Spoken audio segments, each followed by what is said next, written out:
Welcome everyone to another CTC software webinar. My name is Chris Bircher, Director of Technical Services here at CTC.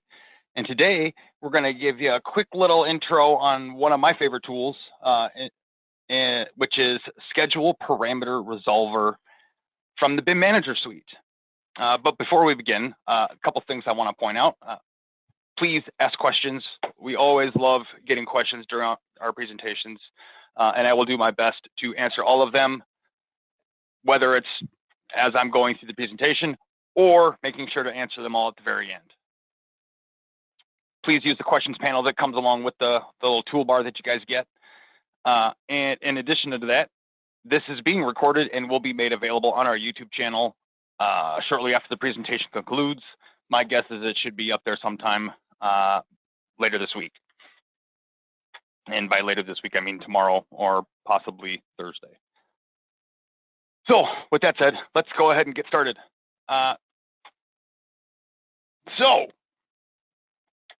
One of the more powerful areas about Revit is working with schedules and the ability to schedule everything, right? And right, so everything's there, and it kind of, you get this revised instantly. Modify the model, updates the schedule. Modify the schedule, updates the model. Great, super awesome. However, schedules can also be just as frustrating, right? How much editing needs to go into the schedules to make sure that the model has all the data that it needs, or dealing with duplicate parameters and trying to determine which one is the one it's supposed to be, because we don't always know which one it's supposed to be. And especially when you get that scenario where the names are the same. So we run into those situations. A lot of the out-of-the-box parameters match maybe some of the shared parameters that we've built or that have come along for the ride. So we can play this, let's guess until we get it right, or we can take a tool like Schedule Parameter Resolver and save you from all of this angst and frustration and let the tool swap everything for you in the current schedule and in multiple schedules in the same shot, if you'd like. So we're going to show you that today. So a couple of things we're going to cover. Show you where to find the tool, navigate the UI briefly. Very simple tool, so there's not a whole lot here to get familiar with. Show you how to set the file up and get it all set and ready to go. I'm also going to take a step back and show you what the issue is that we're addressing specifically and how the tool will fix that. And then where's a good time and place to use it, right? So let's just go ahead and hop right to it. Okay, so here's the issue at hand. Right, so I've got this schedule, and this is, we'll call it my master schedule. Everything that you see here is a door family, in this case, in my model. I've got some fields here that aren't scheduling, and if I remember correctly, these are doors that were downloaded or out of the box, and these aren't containing the right parameters, and that's a different session, different tool to fix that issue. But you see, I've got this. And then I've got all these other door schedules with filters built in by level. We got one big problem here, is when this schedule was built, it was not duplicated from the master with a filter applied. This one was built from scratch.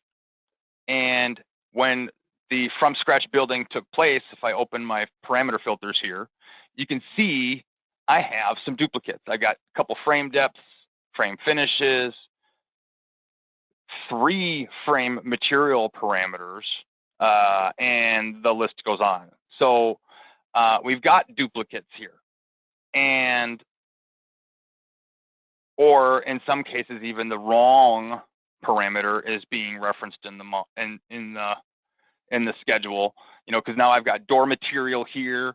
I also have panel material, right? And then I've got duplicates of panel material. So it's, you know, like kind of like finding a needle in a haystack, right? Maybe not that bad, but it's like playing Russian roulette with your parameters. Am I going to get the right one, or is it going to bust everything up? This is when you have duplicates like this. So the fix today, if you don't have any tools, is to make sure you know which parameter is being used, right? So in this case, if I go back to this, my master schedule here, check the parameters, I noticed I need panel material and panel finish for these two, right? Or you know, better yet, I know I need a frame material and a frame finish. So let's take a step back and do it this way. So for these, I would need to find a frame material parameter here, add it to the right, and click OK. And I'm going to add this one to the right and see if it updates.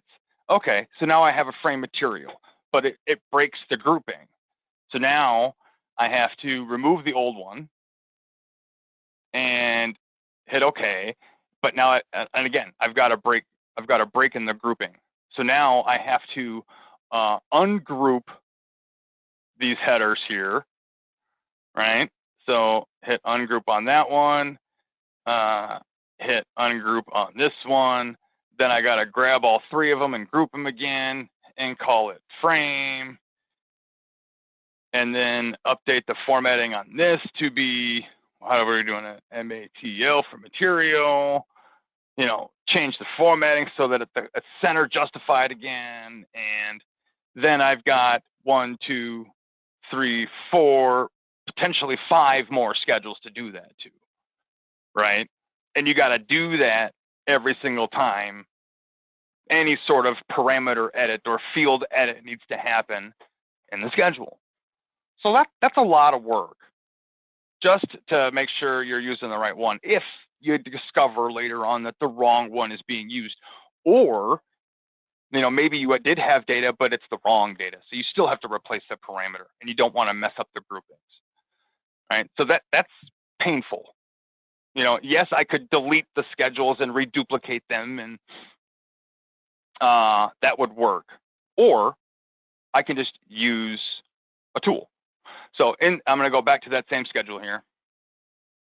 And for this, I'm going to update these two parameters here. So in schedule parameter resolver, I give you a quick little tour, all right? So this is the window. All the work happens from this one place. On the left, we get a list of all the schedules in the project. And on the right, we get which parameters are in the schedule currently and where the swapping can happen. And then I can choose between project parameters and/or shared parameters.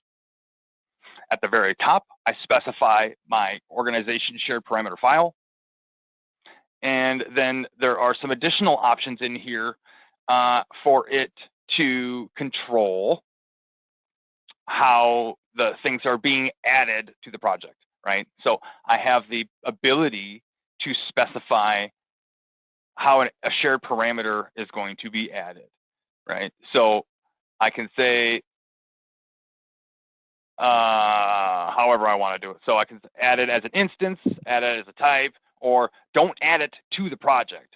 It's already there because of the family. Let's just use it, right?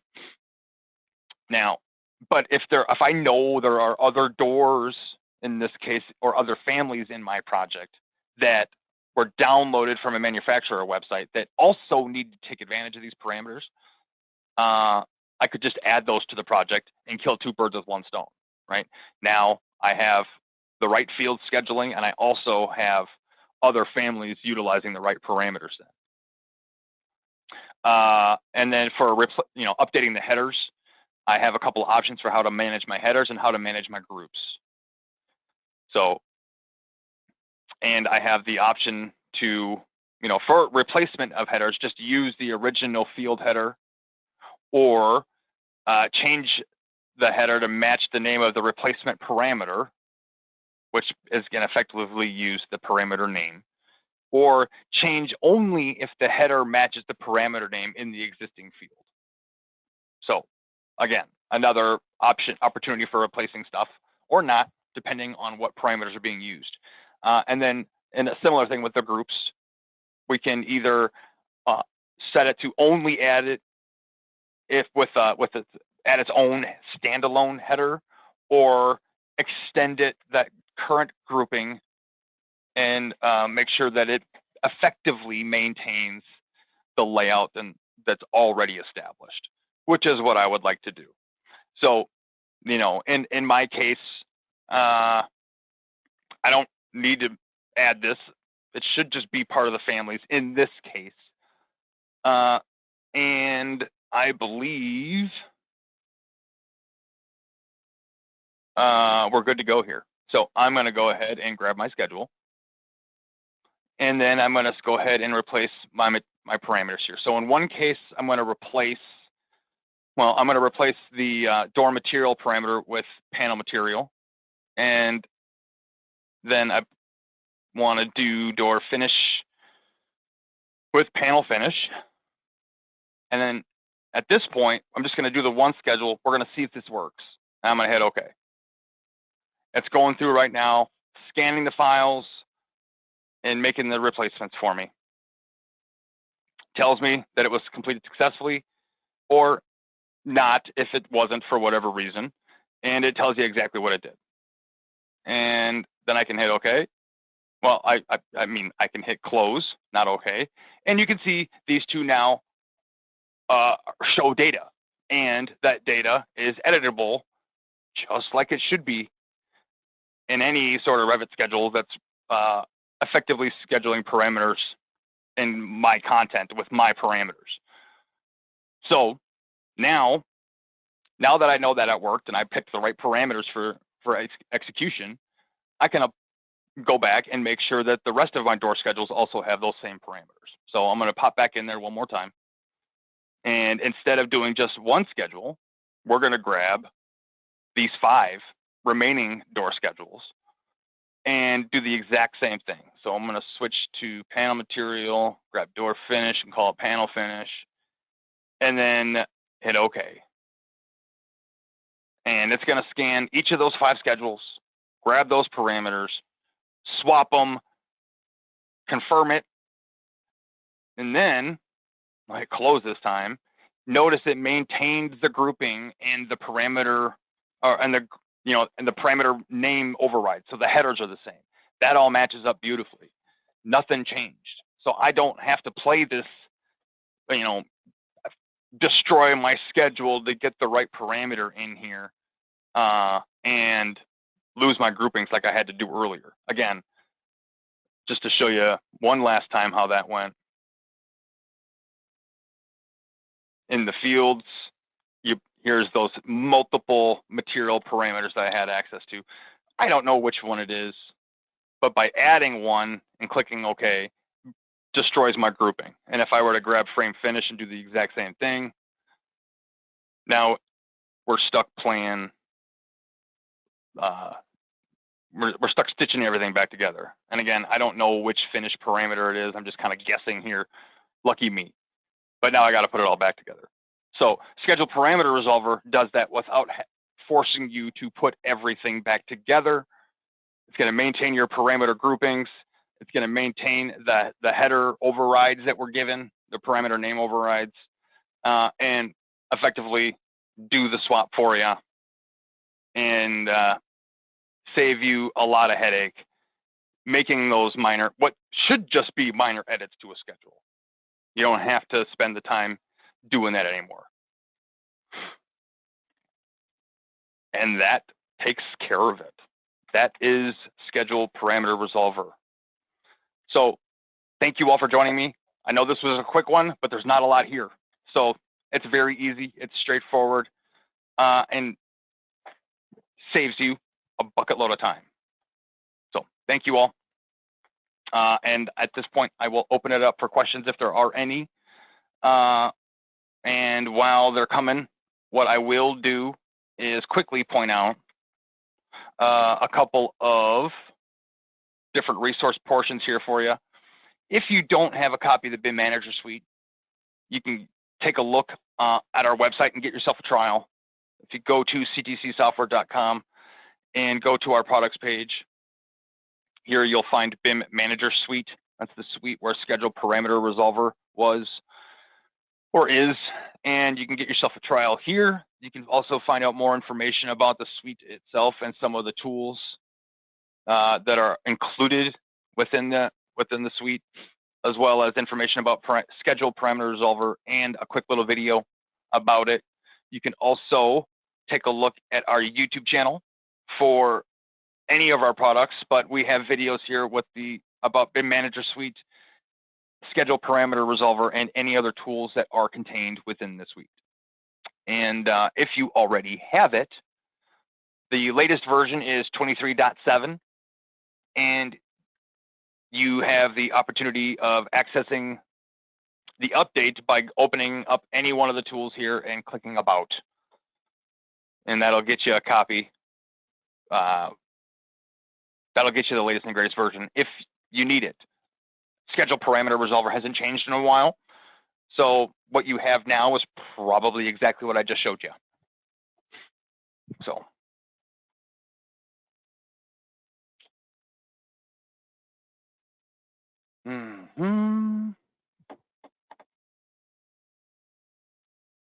All right. Well, there's no questions. Pretty straightforward. So, so with that, I will again say thank you.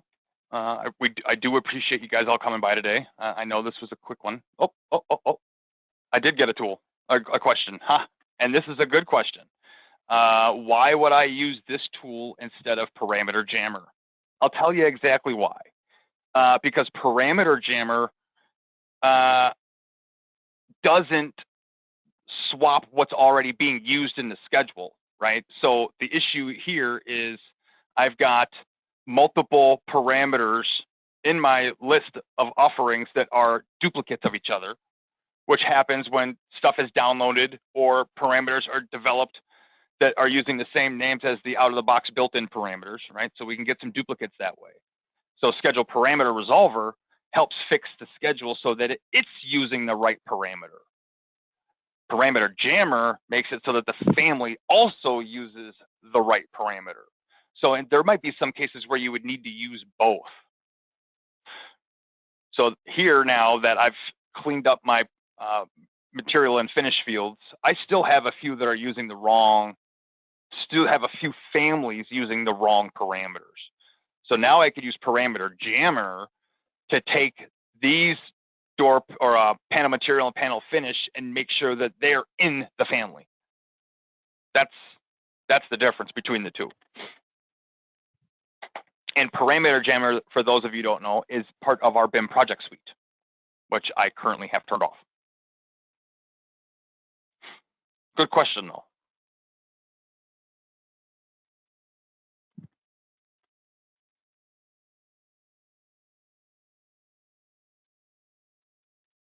All right. It was a pleasure. Thank you all for joining me this week. And look forward to seeing you guys tomorrow in the Hive webinar that Sean is putting on, and then in next week for my next one. All right. All right. Bye, everybody. That's it. No more questions. So see you all. Take care.